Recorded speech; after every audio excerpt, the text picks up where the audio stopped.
Hey folks, Steve Morrison, your game master and solo player here, and I wanted to do a special little video here. I have been playing around with the new MCDM RPG playtest packet called Draw Steel, and I thought it'd be cool to create a character with you here today. I don't know if it's something that I will solo at any point. It definitely doesn't seem like it is uber friendly towards soloing, but it would certainly be interesting to try and solo and see if I could make it work. And that might require some finagling of details. But in the meantime, I thought it'd be kind of fun, since I'm on a little bit of vacation here, to do this video where I'm just going to walk through character creation. And much like I normally do, I'm just going to use random rolls for most of these things. So I appreciate you joining me, and let's get into it. All right. So I have my document here, and then once we pick a character class, which we actually might do first, just so that I can open up the correct form fillable character sheet. We will start kind of filling that stuff in and come up with details as we go along. So this is a brief breakdown of how to make a hero. Think about what you want to be, pick an ancestry, create a culture, choose a career, choose a class, choose a kit, and then add free strikes. That's these basic strikes here. Add a complication, finish off the details, make connections with the other members of your group, and then you're good to go. So we're going to walk through these just kind of one step at a time, but I am going to go ahead and pick the class first, like I said, so I can open up that particular form fillable sheet.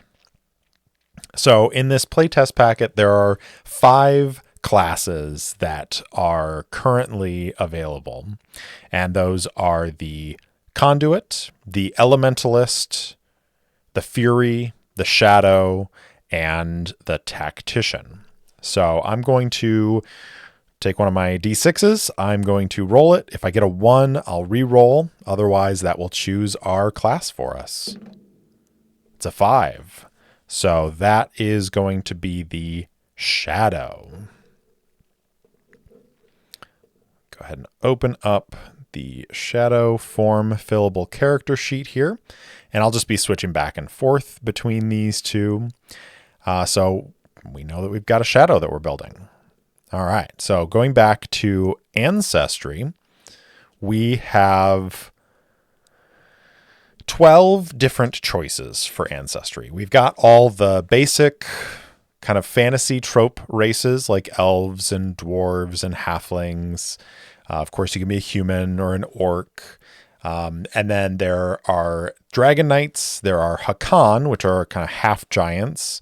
There are Memenek, which are these really cool kind of space fantasy. They're more mechanical than organic. And then you've got the Time Raiders, which are basically MCDM's version of the Githyanki. So I'm just going to roll a D12, and that's going to determine what our ancestry is. A 10. A Revenant, the one that I did not mention. So a Revenant is someone who, of course, has died and come back to life. So on our character sheet, we're just going to type in Revenant. And knowing that, we're going into our culture. But before we do that, let's scroll through our ancestries here, get our way down to the Revenant, as there should be a little bit of text here. So, the dead walk among us. Some of them are happier about it than others. Unlike the necromantic rituals that produce wights and wraiths and zombies, Revenants rise from the grave through a combination of an unjust death and a burning desire for vengeance. Creatures sustained on pure will, they have no need of food or water or air. And unlike their zombified cousins, they retain all their memories and personality from life. These revenants are rare. Many are hunted by ignorant villagers who see only their dead flesh and assume the worst. Those who survive the Pitchfork Brigade either choose a solitary life, often as a wandering soul seeking out living company, yet constantly in fear of it, or they migrate to a metropolis such as Black Bottom or Capital, where lost souls gather to make a home. So with Revenant, you gain the following benefits. Former life. Choose the ancestry you want or that you were before you died. Your size equals that ancestry's size. Your speed is 5. You lose all other ancestral benefits from your original ancestry. So let's go ahead and roll another d12. And this time it is a 6. Human. All right, well, that's the most boring of the Revenant options, but that's all right. So let's say human Revenant, speed of 5. Looking for speed 5. And if we were to scroll back up to human, it should show us what our size is.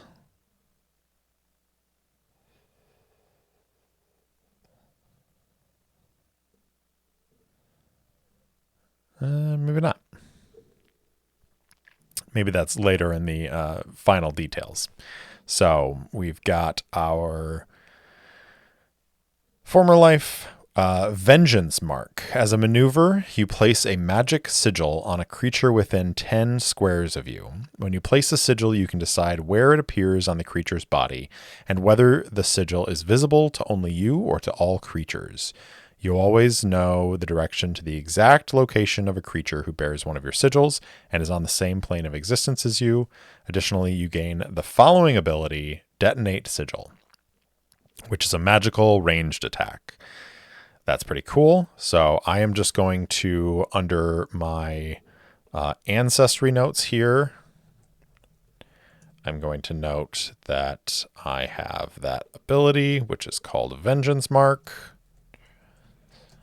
And I'm not going to really write out any more of that information on this sheet. If I was running this character, I would definitely want to write all this stuff down. But for now, we're just going to go through here.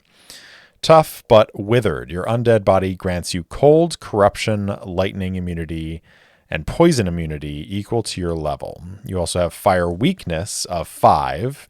You can't suffocate, and you don't need to eat or drink to stay alive. Additionally, when your stamina equals the negative of your winded value, you become inert instead of dying. You can continue to observe your surroundings, but you can't speak, take actions, maneuvers, or triggered actions, or move, and you fall prone. If you take any fire damage while in this state, your body is destroyed and you die. Otherwise, after 12 hours, you regain stamina equal to your recovery value. So this is really cool.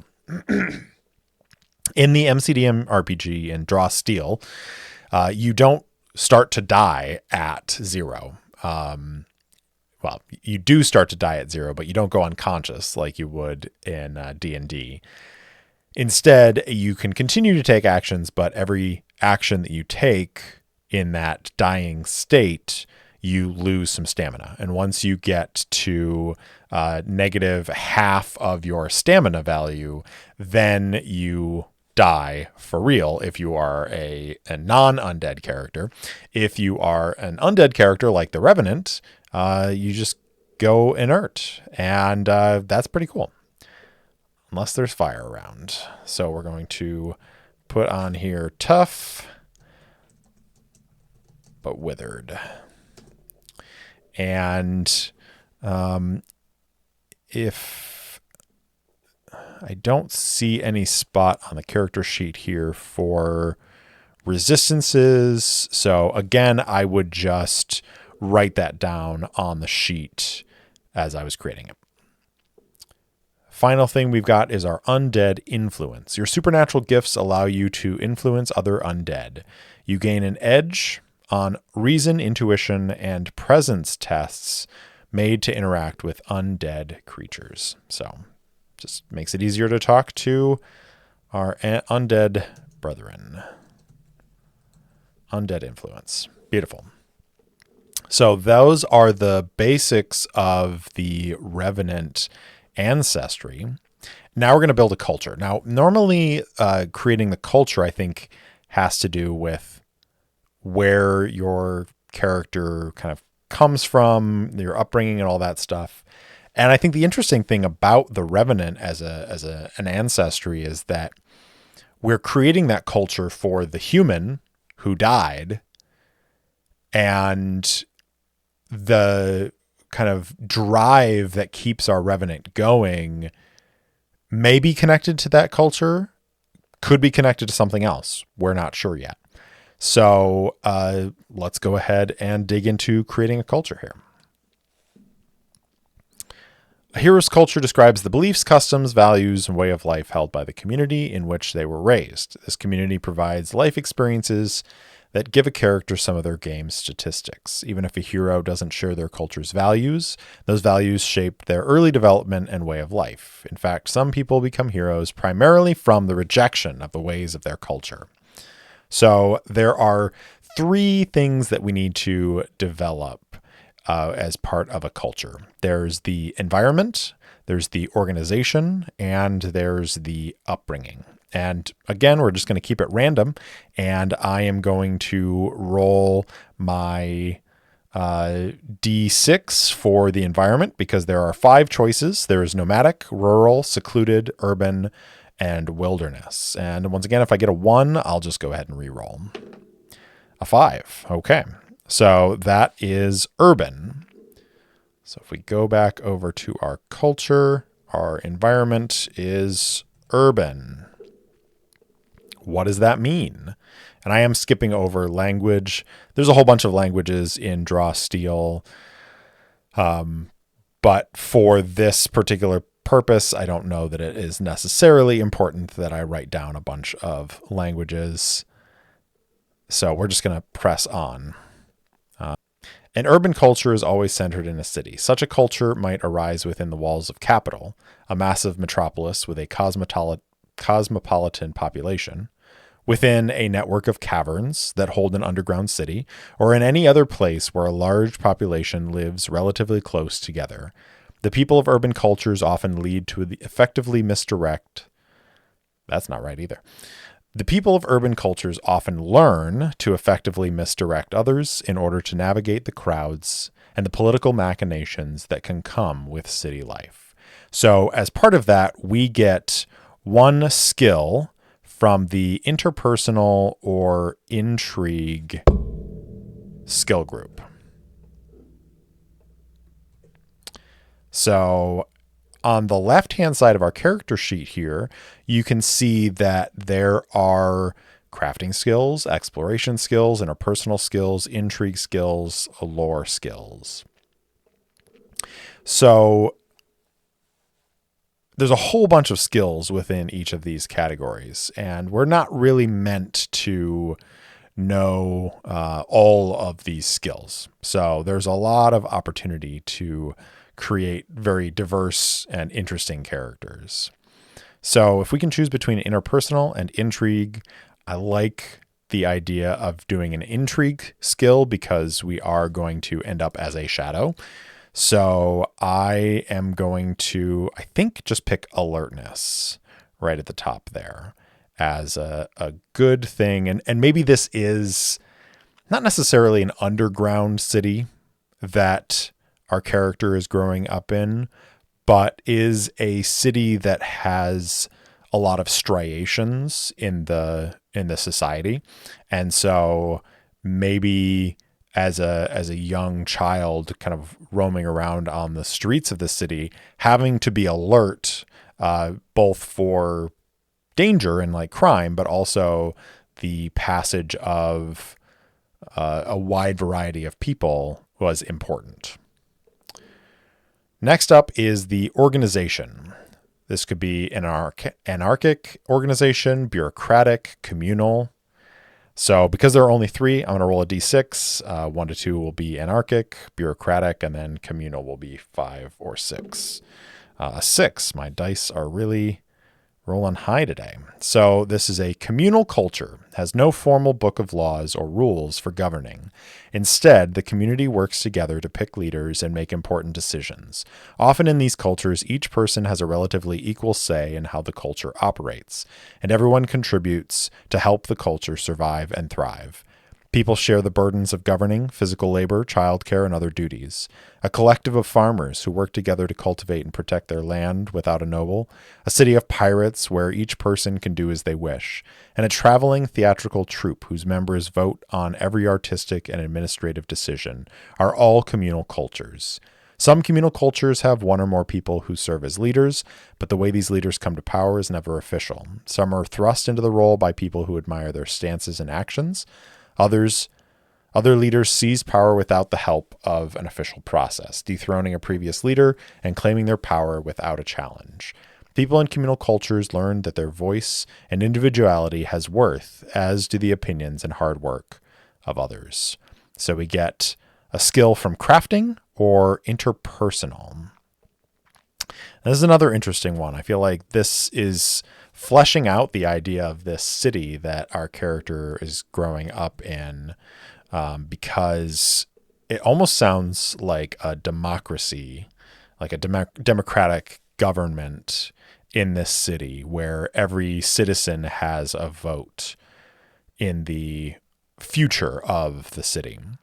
So with crafting or interpersonal skills, let's look at crafting. We've got alchemy, architecture, blacksmithing, fletching, forgery, jewelry, mechanics, and tailoring. I like the idea of rolling on this because there are 1, 2, 3, 4, 5, 6, 7, 8 skills. Let's just roll for one. That is a 2, architecture. Interesting. Okay. Finally is the upbringing. This is brings a more specific and inner and personal part of your hero's story, describing how you were individually raised within your culture. Were you trained to become the newest archmage in a secret order of wizards, or to be a sword-wielding bodyguard who protected the arcane organization? Did you learn to delve deep into the mines? Helps if you can read. Looking for ore in a mountain kingdom, or did you build machines meant to dig faster and deeper than any person could alone? Whatever your culture, your upbringing makes you special within that culture. So there are 1, 2, 3, 4, 5, 6 options on here. So a roll of 1d6 will give us a 2. Creative. Interesting.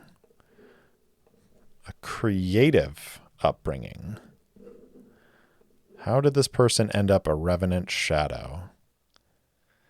Heroes with a creative upbringing were raised among folk who create art or other works, valuable enough to trade. A creative culture might produce fine art such as dance, music, or sculpture, or more practical wares such as wagons, weapons, tools, or buildings. People in such cultures learn the value of quality crafting and attention to detail. So we get the music or perform skill and 1 other skill from the crafting skill group. So I am going to take the perform.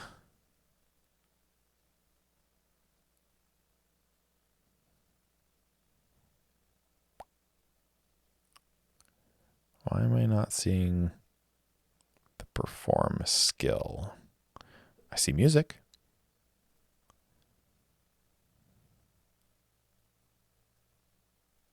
Performance.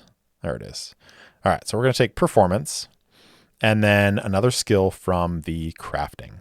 So it's interesting that we've already got architecture, which does have a sort of artistic bent to it.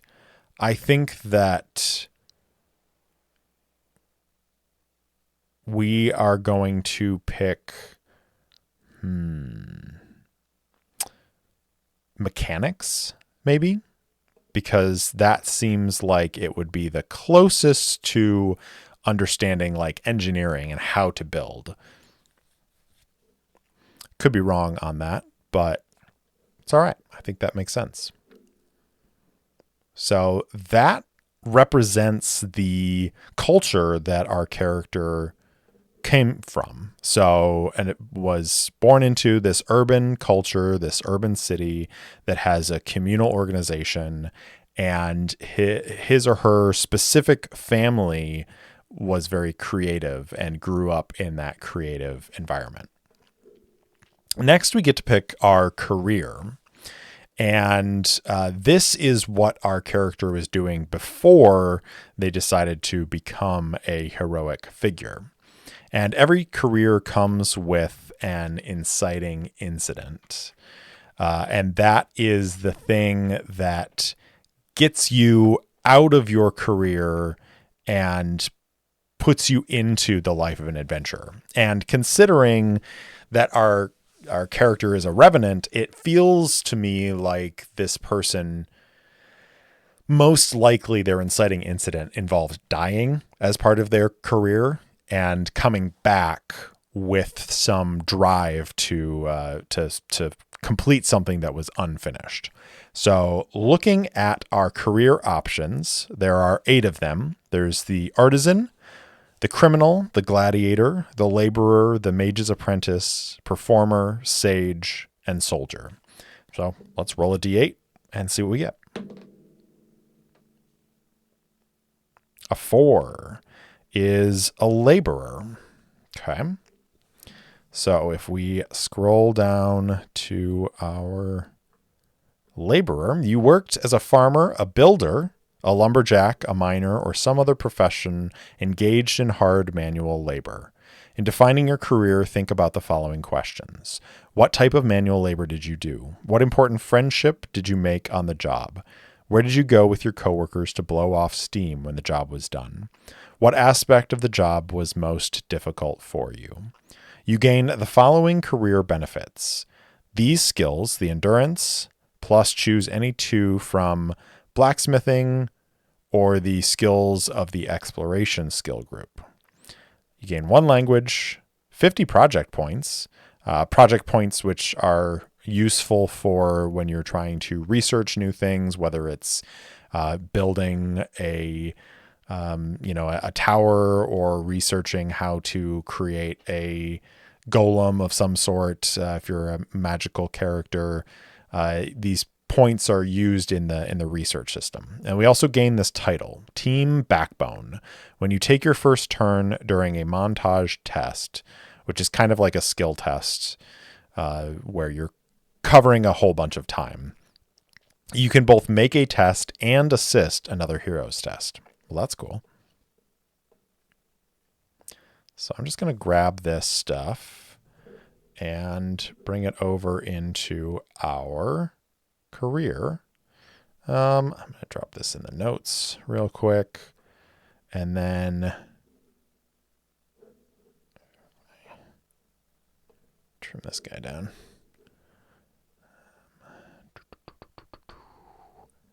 Project points. I'm just going to put 50 in there. We're going to take this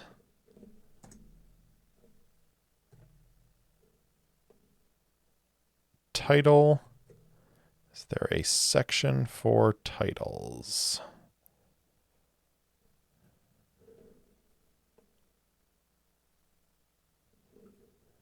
Career title. Team Backbone. And I'll just leave that in the notes. And then we gain the endurance skill, which is right here. And then 2 skills from blacksmithing or the skills of the exploration skill group. Well, I think I'll take blacksmithing and then 1 more exploration skill. Lift makes sense as a laborer. Okay. And then this also is a good place to like answer these questions and like, what type of manual labor did you do? Okay, well, if I have these crafting skills of architecture and mechanics and all this stuff, maybe he was working for an architect or a builder in this city, starting off kind of on the ground level, trying to work his way up to actually being able to make some of these designs himself and maybe eventually build his own buildings. And so he was like an apprentice to this builder. What important friendship did you make on the job? Maybe there's another apprentice who they got along well with and had this relationship, and we could write that down as a character that the director or the game master would be able to use to connect this character to the plot going on. Where did you go with your coworkers to blow off steam when the job was done? Obviously, the tavern. And, we could name that tavern, and that gives the director another aspect, another thing to play with. What aspect of the job was most difficult for you? And then that's, really kind of digging into the motivations of this character. So if we look at our labor, we've got all those. There are 3 options for an inciting incident. It could be a disaster. Disaster such as a cave-in, wildfire, or tidal wave hit your crew while you were working. You saved as many folks as you could, but the ones you couldn't save weigh heavily on your mind. You took up the life of a hero to save as many people as possible, vowing that what happened to you won't happen again.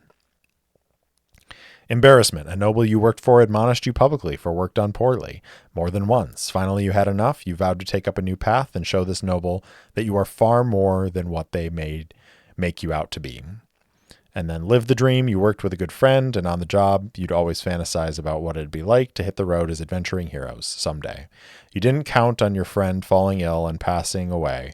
Now it's time to live out that dream for both of you.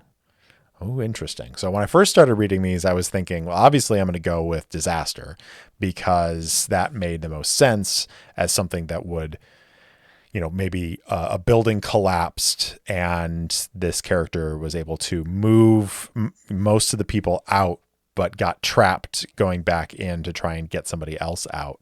But this idea of live the dream is interesting because what if the character, this character that was a friendship that was important, what if they both got sick and died and our character came back as a revenant?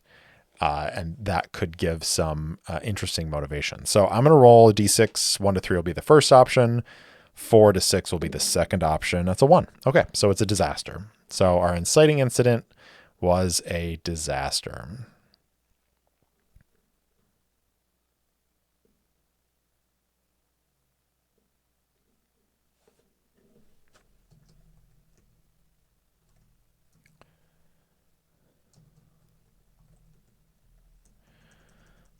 It's on endurance.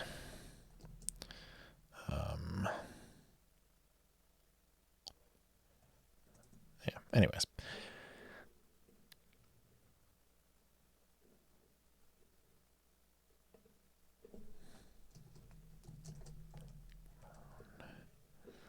I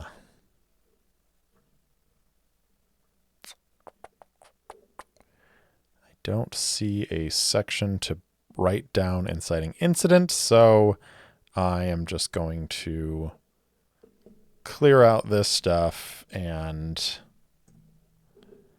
going to do inciting incident disaster building collapse. Okay, so that is the information that we need for our career. And now we pick our class, which we've already picked Shadow. We already know that that is where we are going to end up. So maybe and this is an interesting idea that just popped into my head, maybe what caused this collapse was some sort of foul play, whether it was by another organization within the city or by a rival builder or a rival guild. And that act of kind of devastation led to this character wanting to and feeling like they had to come back from death in order to avenge this ill deed. So with our class, we get the basics. Our starting characteristics. Our agility is 2, and a presence is 2, and then we can pick a 2 and a -1 and -1. We can pick 1, 1, and -1 for our additional characteristic scores, or 1, 0, 0. Now, I like having a -1. I enjoy doing that when I'm creating a character because it does give me the feel that this character has some weaknesses to them. So I'm going to do the 1, 1, -1. So if we look at our characteristics here in the character sheet, we've got might, agility, reason, intuition, and presence.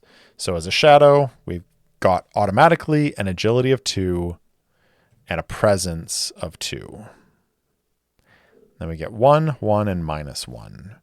So it doesn't make sense to me that as a laborer, he would have -1 might, unless the act of getting crushed under this debris means that when he came back to life, his bones are kind of crushed in a little bit and are a little bit more brittle, and his body is just slightly askew.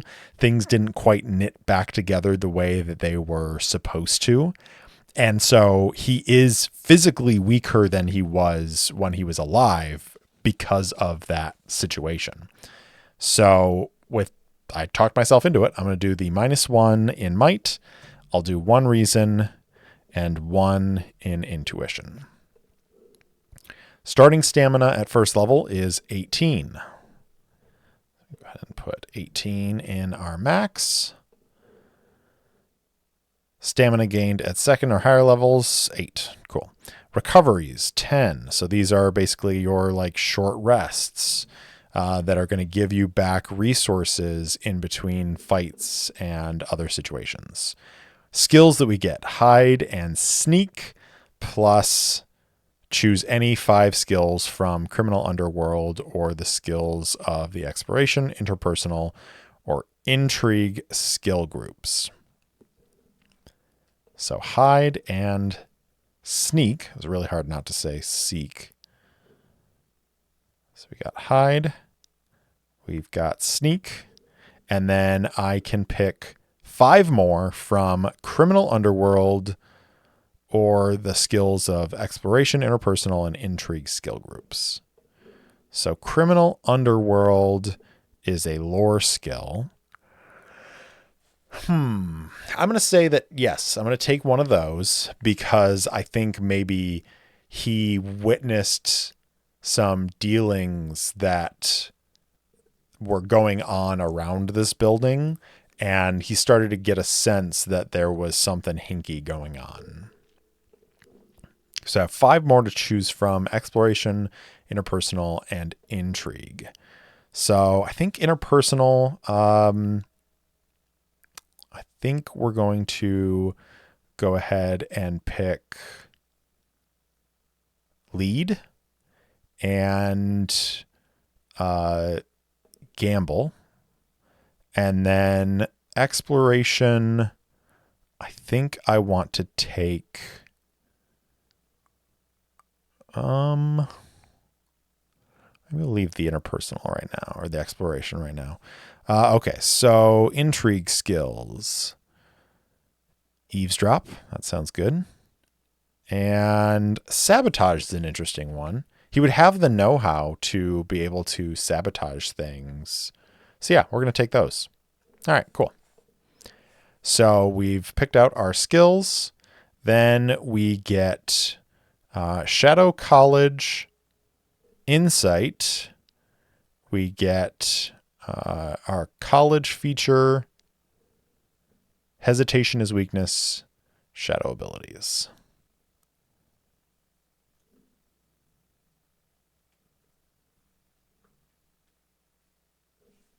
All right, so we have 3 options when it comes to Shadow College. Shadow colleges are secret institutions that turn ordinary folk into something else.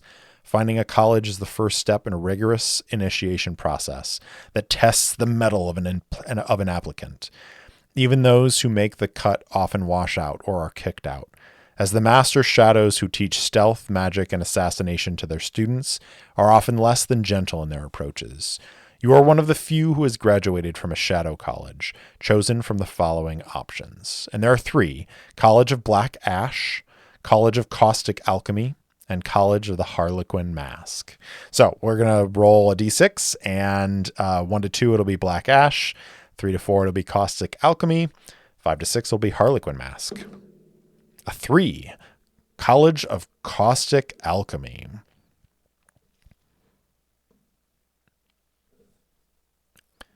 So if we go into our class, we're going to go College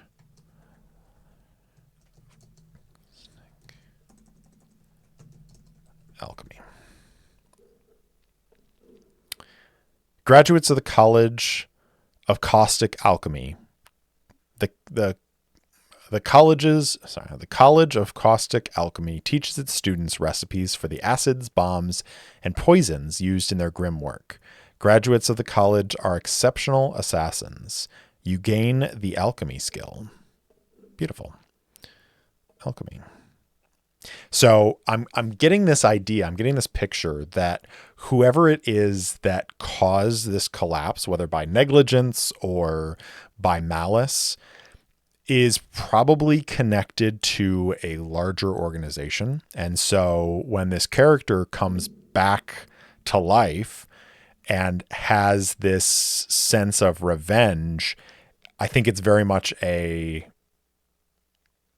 we're going to have to strike down multiple levels of power to get to the top boss, who's the one that is actually ultimately to blame for this situation.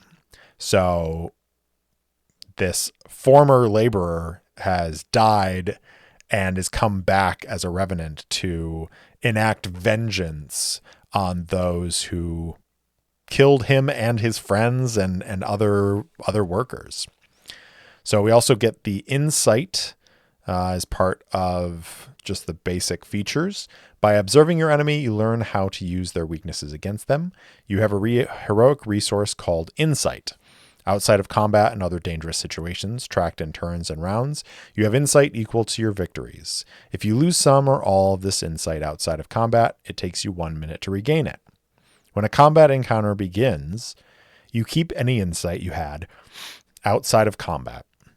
At the start of each of your turns during combat, you gain 2 insight. You gain 1 insight whenever you get a tier 3 result with an attack. When combat ends, you once again have insight equal to your victories. So this resource, insight, is something that you spend to activate your abilities. So we'll get into those in a minute here. Your choice of college grants you 1 or 2 features as shown on the first level Shadow College features table. So Caustic Alchemy, we get Coat the Blade and Smoke Bomb. So Coat the Blade, you gain the following ability. Just a little poison goes a long way. Distance of self, it's a maneuver, which in combat you get a move, a maneuver, and an attack. You coat one of your weapons with a harmful poison. The next creature you damage with an ability that uses that weapon takes extra poison damage equal to twice your present score, or the target is weakened. End of turn. You choose the effect when you apply the poison. The poison loses its potency after you damage the creature or at the end of the encounter. For each insight you spend, the damage dealt by the poison increases by a number equal to your presence score. You can't spend more insight than your shadow level on this ability. That's really cool. And then smoke bomb was the other one. You always carry a supply of smoke bombs to make it easy for you to distract and get away from your foes. You can use the hide maneuver even if you are observed and don't start in cover or concealment. If you do, you can shift a number of squares equal to your agility. If you end this movement in cover or concealment, you are hidden. Well, that's fun. All right, so we're going to go over to here, put our smoke bomb.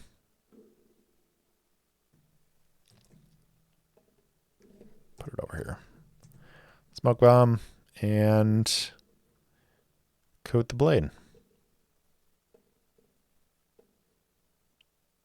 Put that on here too. Boom. Itty bitty tiny whiny. Okay. Your college grants you a triggered action, as shown on the Shadow Triggered Actions table. Caustic Alchemy, defensive roll. Defensive roll. When an enemy attacks, you roll with the impact to reduce the harm. So this is a triggered action, which is often used like a reaction from D&D. And the trigger is another creature damages you. So you shift up to 2 squares, have the triggering damage, and don't suffer any effect associated with the damage. If you end this movement with concealment or cover, you can use the hide maneuver even if you are observed. Spend an insight. If the triggering damage was from an attack, you also reduce the attack's damage by 1 tier, which is pretty cool. So we're going to take this, and I'll just put this one over at maneuvers. And then shadow abilities. You specialize in dealing damage, then getting out of harm's way before the inevitable counterattack. You know a number of unique martial abilities that define your presence on the battlefield. Select one signature ability from the options below. Signature abilities can be used at will. So there are Sucker Slice, there's Sucker Slice, Shot and Step, I Work Better Alone, and Distracting Pain. So with 4 of those, let's see if I've got a D4 handy here.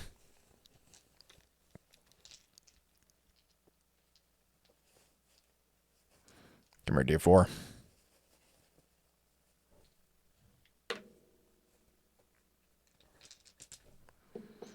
All right, so rolling that D4, we got a 3, which is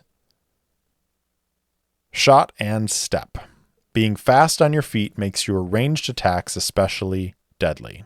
Attack, ranged weapon. Type, action. Distance, ranged 5, so that's 5 squares. Target, 1 creature or object. Now, the power roll is really cool.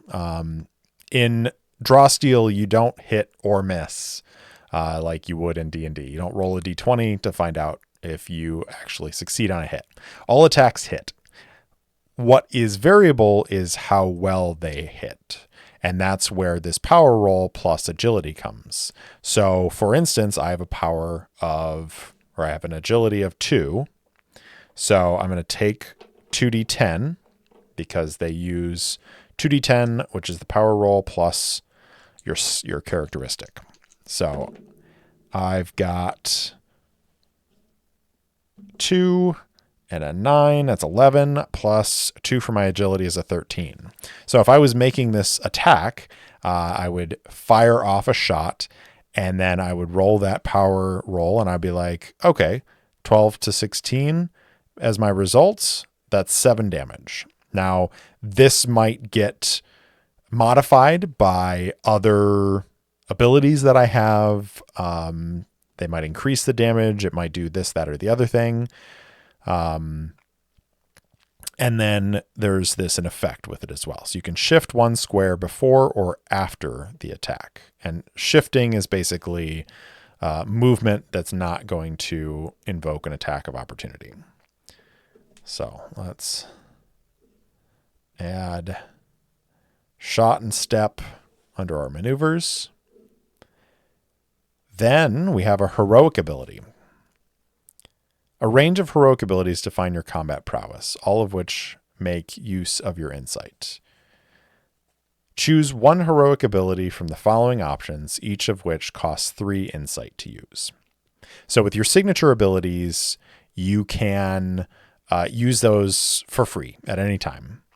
And I believe when you get a tier 3 result with an attack, you gain an insight. So if, for instance, we were in battle and I used that shot and step and I got a 13, that would be a tier 2 result because it's right here in the middle. If I'd gotten 17 or higher, I would have dealt 10 damage and I would have gotten an additional insight to my pool. Now with these 3-point, we've got Blade Dance, we have Quick Pursuit, 2 Throats at Once, and Wounding Strike. So once again, that's 4 options. So let's roll our D4 again. A 3 again. 2 Throats at Once. Striking 2 foes at once is second nature to you. So this is attack, melee, ranged, weapon. So this is great because I was a little worried that I was going to get a melee ability here where it seems like this character is maybe starting to crystallize as being more of a ranged attacker, but I can use this 2 Throats at Once for both melee and at range, which is awesome. So we're going to add 2 Throats at Once in here. And that means if I built up 3 insight, I can spend that, use this, and then I'm going to make a power roll plus agility. So let's go ahead and do that again. And this time I've got a 5 and a 4 is a 9 plus 2 is 11. So this is a tier 1 result. So I'm only going to deal 4 damage, but I'm going to do so to 2 different creatures. Then we also get our 5 insight heroic ability. This is kind of like the ultimate power for your character. So once you've built up a lot of insight, you can hammer away at one of these. So there are 4 options here as well. So let's go ahead and roll 4.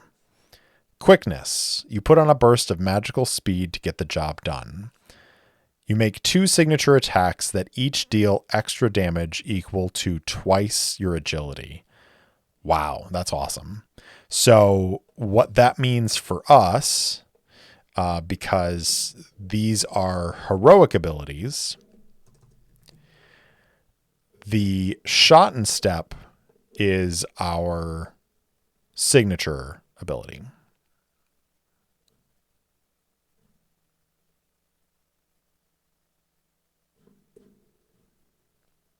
Let's make sure I've got this right.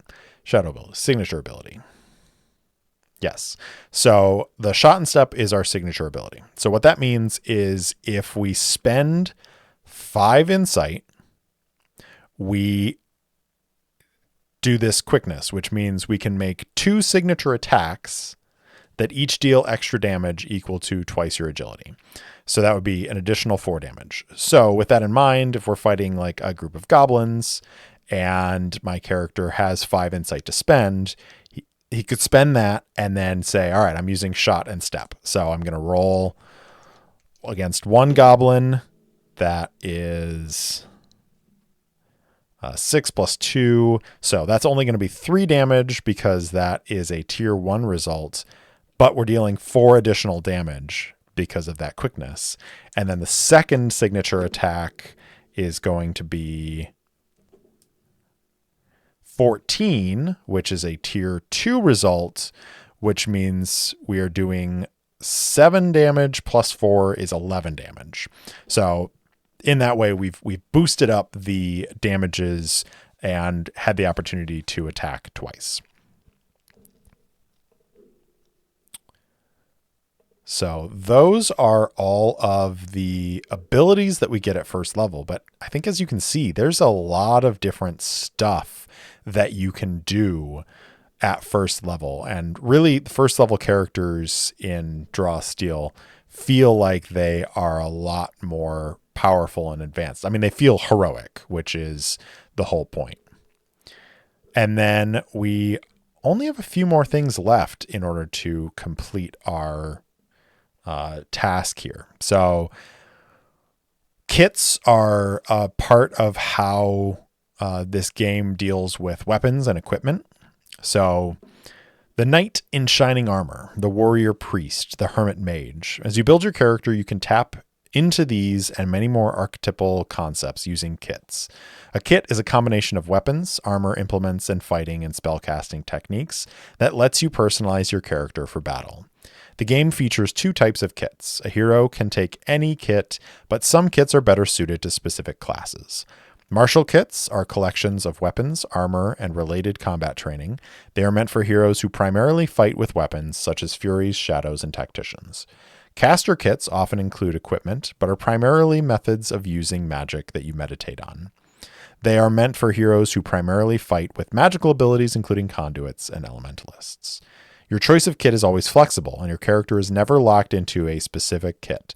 If you want to change your kit, you can do so as a respite activity. And then kit equipment. Each kit includes an armor entry. Martial kits also have a weapons entry, and caster kits have an implement entry. It's important to know what equipment a kit uses because that informs your hero's appearance and story. It also determines the type of treasure they can wield. So what's really cool about this is you don't have to pick out specific armor. You don't have to pick out specific weapons. You pick out a kit. It has a broad category, and then you really get to define what your character looks like and what weapons they use based off of that kit. So if we are looking at the kits that are available, we have the Cloak and Dagger, providing throwable light weapons and light armor easily concealed by a cloak to confuse your enemies. The Cloak and Dagger kit makes you more mobile while providing a boost to your effectiveness at range and to your damage. This kit is good for a hero who wants to be able to move all over the battlefield while keeping their options open for using short-range attacks. So this is obviously a great choice for a shadow. There is also the Guisarmure, which is a polearm user. There is the Martial Artist, which is no armor and using unarmed strikes. There's the Mountain Kit, which is heavy armor and a heavy weapon. There's the Panther, a good balance of protection, speed, and damage. This kit increases your stamina, not by wearing armor, but through the focused battle preparation of body and mind, letting you be fast and mobile while swinging a heavy weapon at your foes. The Pugilist, the Raider, which is medium armor and a shield and a light weapon. The Ranger, light armor, several weapons, letting you easily switch between using a melee weapon and a bow. There's Rapid Fire. This is for archers who want to deal maximum damage by shooting as many arrows as possible into nearby enemies. And there's the Retiarius, which is depicted as a lightly armored warrior with a net in one hand and a trident in the other. This kit gives you the equipment and fighting technique to make that happen. There's Shining Armor, which is your classic knight. There's Sniper, gives you the tools and techniques to take down enemies from afar. This kit can help you become the archer who lurks behind trees or down tunnels, picking off enemies with a bow or crossbow as they approach. Stick and Robe, armed with a simple reach weapon, often a quarterstaff. There's the Whirlwind Whips, granting you mobility, damage, and reach. And then we get into the caster kits, but we're not going to pick a caster kit. So you can kind of see this breakdown on the screen here of what type of armor there is. There's what type of weapon, the bonus stamina that it gives you, the speed that it gives you, stability, which is basically your ability to get moved. Movement in this game is really important. And so if you have a higher stability, it's harder for people to push you around. Then you've got bonuses to melee damage, bonuses to range damage, weapon distance, reach, and then if it gives you mobility. So I think I'm just going to go with a straight up cloak and dagger, because with the attacks being at like 5 squares, I feel like having a set of like throwing daggers and stuff like that makes perfect sense for this individual. So for our kit, we're going to put down cloak and dagger. And then we can do light armor and wield 1 or 2 light weapons. So just going to put light armor, 2 light weapons, classic dual wielder. Then stamina bonus is going to be +3. Stamina is 18. So we're going to change that to 21. Speed bonus is +2. So our base speed is 5. That's going to go up to 7. That means we can move 7 squares in a movement. Melee weapon damage bonus and ranged weapon damage bonus are all +1. The reason that there are 3 boxes for each of these is that that is for each tier. So there are some kits that give you higher damage for tier 3, or, a variable damage across the tiers. For the cloak and dagger, it's just +1 across the span. Weapon distance bonus. Not sure what that means, but 5 feet. So I assume you probably have to be within 5 feet to get that weapon damage bonus. And then mobility. When an enemy ends their turn adjacent to you, you can shift up to 2 squares as a free triggered action. Well, that's cool. So we can put that under our maneuvers here.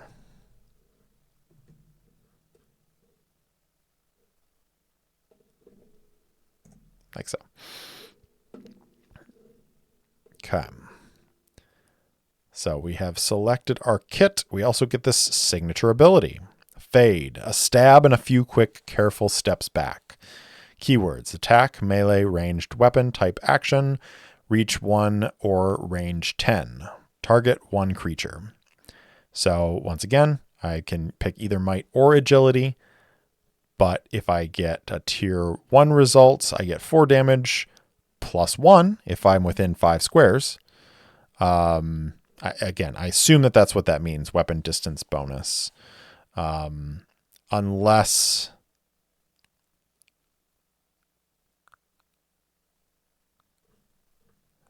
I could probably actually read the information here. If you have a martial kit, its distance bonus increases the distance of your abilities with the ranged and weapon keywords. If you have a caster kit, oh, cool.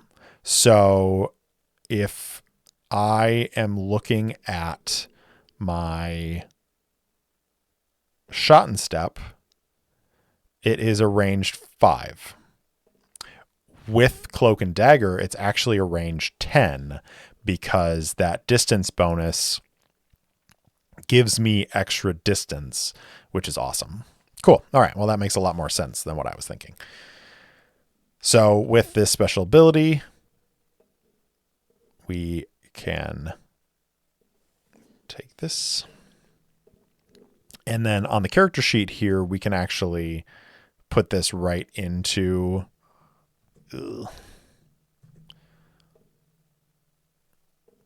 So we can do fade.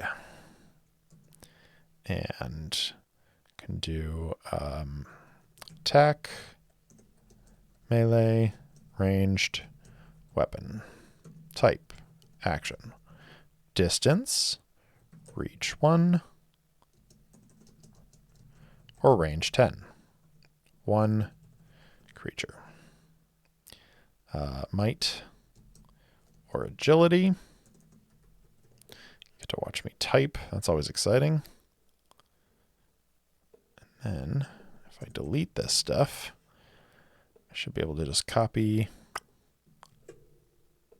Boom. Copy.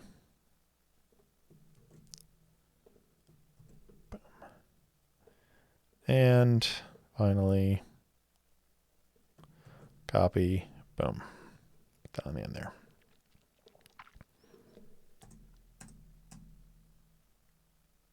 Perfect. So we would do all the same filling in with the free strikes and with the trigger action. We could put our signature ability in here and heroic abilities as well, so that we'd have all that information right here on our character sheet. But I'm not going to go through the process of doing that right now because, well, you get the point. So if we keep scrolling down through our list here, then we get to complications. Beyond your abilities and features, your hero might have something else that makes them unusual. Perhaps you have an earth elemental living in your body, or you might wield a magic sword that devastates enemies but feeds on your own vitality. A complication is an optional feature you can take to enrich your hero's backstory, with any complication providing you both a positive benefit and a negative drawback. Because complications are optional, check with your director before taking one.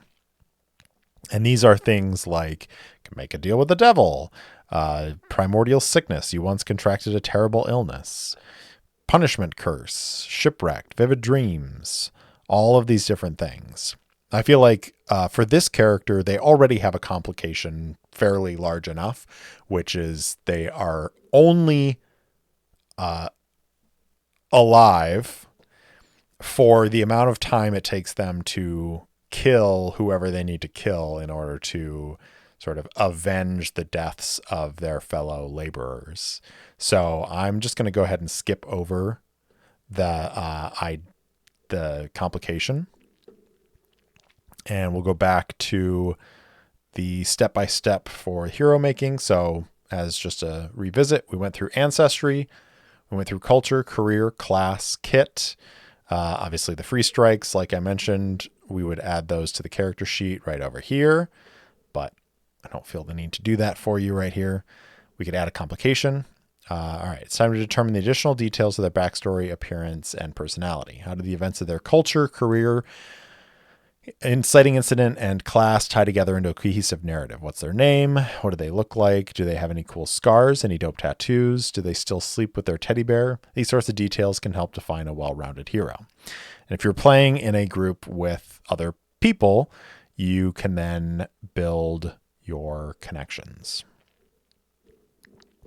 So the only thing that I am not sure on is the size, weight, reach, stability, all that stuff. I feel like there should be a place that says what the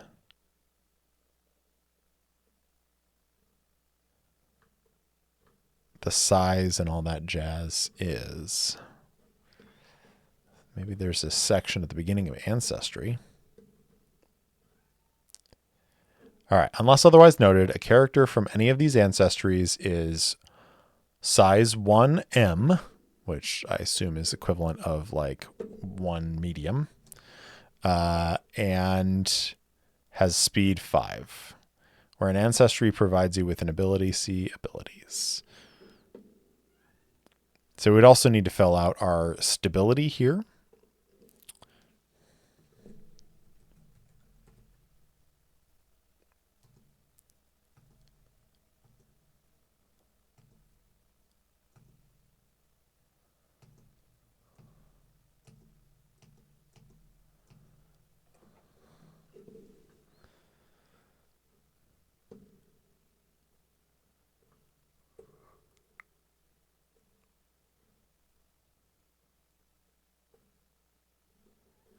So I'm going to guess that if there is no information anywhere about stability, that you probably start out at 0, which means that a +1 is going to give you a stability of 1. It seems reasonable to me, so I'm going to go with it until I learn otherwise. And there's, obviously a lot more that we could do to like flesh out the character sheet and actually fill in all of these things. But I feel like that is the basics of building a character in Draw Steel. And I'm really interested to play this system, to run this system. I'm hoping to run for my local group here in the next couple of weeks. But so far, just from like reading the information about it and going through this process of creating a character, I feel like they definitely have hit the mark on feeling like there's a lot of things that a character can do, and that a lot of those things seem pretty dynamic, and like there's a lot of movement that is going to be involved in combat, and a lot of I think it'll be interesting to see how it feels in play when you are rolling your power rolls and having the tiers and then the various like triggered actions. There's a lot of stuff to keep track of, which is not necessarily a bad thing, far from it, but it is definitely something that I'm interested to see how it plays out. But I hope you have enjoyed this little experiment in exploring the character creation of Draw Steel. I think we've created a pretty cool and interesting character just from going through these steps. And I think that's one of the things that I really like about this. As somebody who has an avowed love for the traveler character creation, this has a similar feel to me, in so much as when you get to the end of it, you have little things throughout character creation that act as prompts for you when building out the backstory. And so you're not necessarily starting with a blank slate. You are starting with all of these questions that you can answer, and you have an idea. It's certainly going through this process. You watched it here live. It gave me ideas, and things were percolating in my head of like, okay, how can I connect these things as I'm going from the ancestry, the culture, the career, the class, and so on and so forth. So I think that's really cool. And I'd be interested to hear what you all think of Draw Steel, of this character creation, and if you want to see more videos of me creating characters in different systems. So for now, we'll sign off, and as always, I'll see you next time.